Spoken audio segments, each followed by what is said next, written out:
今日食乜餸？阿傾同你諗掂佢。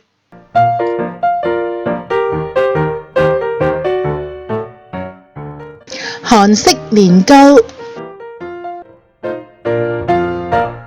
今日同大家煮一個簡易版嘅韓式年糕，好好味㗎。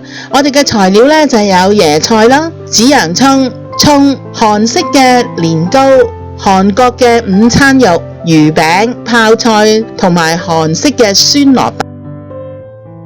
啲魚餅佢一片片好薄嘅，咁我哋要將佢咁樣切佢一條條。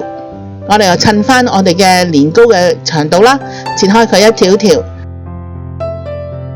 午餐肉都係一樣，切粗條。嗱，就係咁樣切開佢。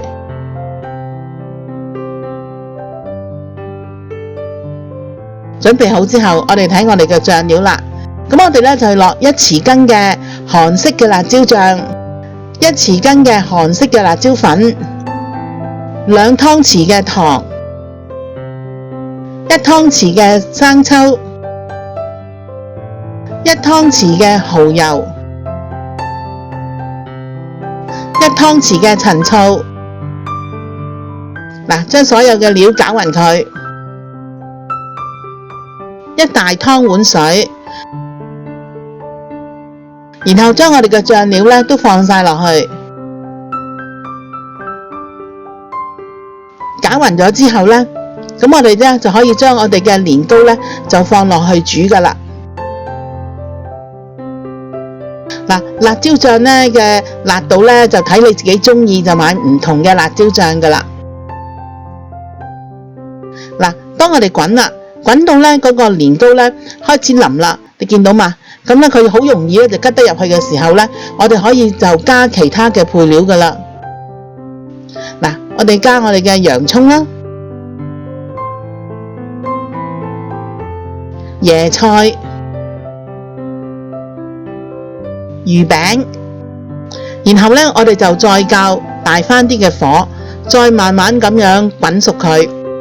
好啦，你發覺就再滾返起之後嗰啲年糕又會更加腍噶咯。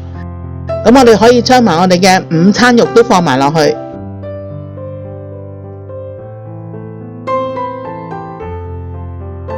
跟住加我哋嘅泡菜同埋韓式嘅酸蘿蔔。如果你中意食芝士嘅你而家就可以放啲芝士落去噶啦。但係今次我就唔加芝士啦。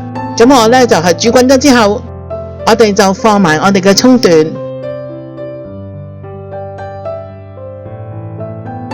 酸酸辣辣又咁容易煮嘅韓式年糕，你一定中意食噶。想知我下次煮啲咩？快啲訂閱我嘅頻道啦！記住同你嘅朋友分享啊！